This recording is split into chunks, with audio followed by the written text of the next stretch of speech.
नमस्कार दोस्तों, अनुराग मिश्रा नाम है हमारा। दोस्तों, आज हम जिस मुद्दे पर बात करेंगे वह सिर्फ इतिहास नहीं है बल्कि आज की राजनीति और बॉर्डर डिस्प्यूट को समझने की चाबी है। ये कहानी है तिब्बतन एम्पायर, लद्दाख किंगडम और चाइना के दखल की, जिसने मिलकर आज के भारत चीन सीमा विवाद की नींव रखी। तिब्बतन साम्राज्य का उदय 7वीं सदी सन 600 के बाद का समय एशिया के लिए बड़े बदलावों का दौर था।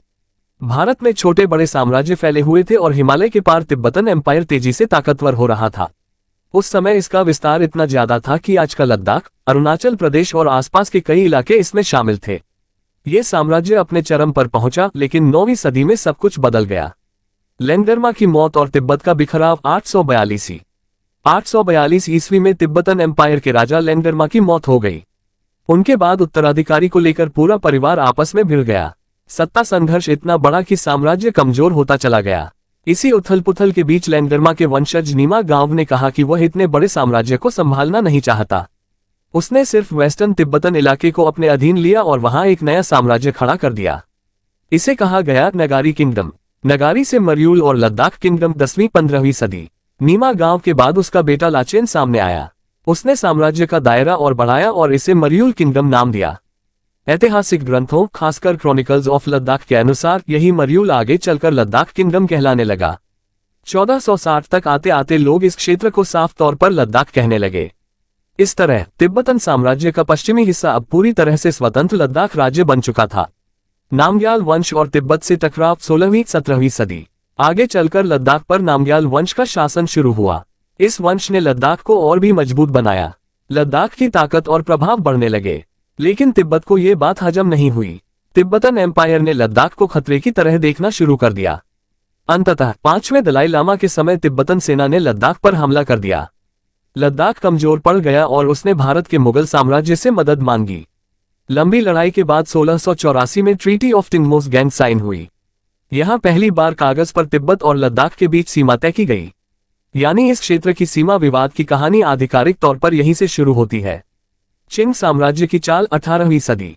1720 में चाइना का चिंग साम्राज्य तिब्बत में कूद पड़ा, लेकिन इसने सीधे कब्जा नहीं किया बल्कि अपनी सेना वहां भेजकर तिब्बत के शासक को हटाया और 7वें दलाई लामा को सत्ता पर बैठा दिया। यहीं से तिब्बत चिंग साम्राज्य के अप्रत्यक्ष नियंत्रण में आ गया। उसकी सुरक्षा और राजनीति अब चाइना की इच्छा पर निर्भर करने लगी। सिख साम्राज्य और डोगरा की भूमिका 19वीं सदी। उधर लद्दाख के पड़ोस में सिख साम्राज्य उभर रहा था। 1819 में सिखों ने डोगरा साम्राज्य, आज का जम्मू और कश्मीर को अपने अधीन ले लिया। हालांकि शासन अभी भी महाराजा गुलाब सिंह के हाथों में था, लेकिन वे सिख साम्राज्य के अधीनस्थ बन गए। इसके बाद डोगरा और सिखों की सेना ने लद्दाख पर हमला किया और उसे भी अपने अधीन कर लिया। अब स्थिति ये थी कि लद्दाख डोगरा सिख साम्राज्य के पास, तिब्बत चिंग साम्राज्य के अप्रत्यक्ष नियंत्रण में। डोगरा और तिब्बत की जंग 1841-42।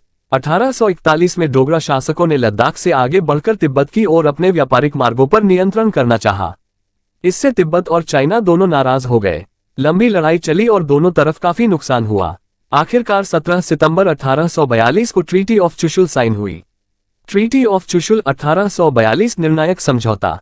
इस संधि पर 3 पक्ष शामिल थे: महाराजा गुलाब सिंह डोगरा साम्राज्य, एम्परर ऑफ चाइना चिंग साम्राज्य, लामा गुरु ऑफ लासा तिब्बत की ओर से। इसमें व्यापार, लोगों की आवाजाही और शांति की बातें थीं। लेकिन सबसे अहम बिंदु था, लद्दाख और तिब्बत की सीमा पुरानी स्थापित फ्रंटियर पर वापस होगी। यानी लद्दाख का वह क्षेत्र जो पहले से उसके पास था, उसी के पास रहेगा। इसमें अक्साई चिन्ह भी शामिल था। महत्वपूर्ण बात यह है कि इस संधि पर चाइना ने भी हस्ताक्षर किए। इसका मतलब था कि चाइना ने खुद मान लिया कि अक्साई चिन्ह लद्दाख का हिस्सा है, न कि तिब्बत या चाइना का। इस संधि का महत्व यही वजह है कि आज जब भी भारत और चीन के बीच सीमा विवाद की चर्चा होती है तो ट्रीटी ऑफ चुशुल का हवाला दिया जाता है। ये संधि भारत के दावे को मजबूत बनाती है, क्योंकि इसमें साफ लिखा है कि अक्साई चिन्ह लद्दाख का हिस्सा है। इतिहास गवाह है कि उस समय लद्दाख डोगरा शासकों के नियंत्रण में था और डोगरा साम्राज्य भारत का हिस्सा बना। इसलिए अक्साई चिन्ह पर भारत का दावा ऐतिहासिक और कानूनी दोनों ही आधार पर बेहद मजबूत है।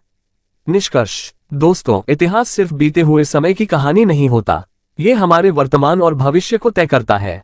तिब्बतन साम्राज्य का बिखराव, लद्दाख का उदय, नामग्याल वंश की ताकत, तिब्बत और चाइना का हस्तक्षेप और आखिरकार 1842 की ट्रीटी ऑफ चुशुल, इन सभी घटनाओं ने मिलकर आज की भारत चीन सीमा राजनीति की नींव रखी।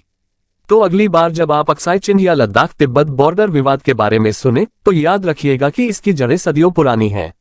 दोस्तों, ये थी तिब्बतन एम्पायर और लद्दाख की पूरी ऐतिहासिक यात्रा।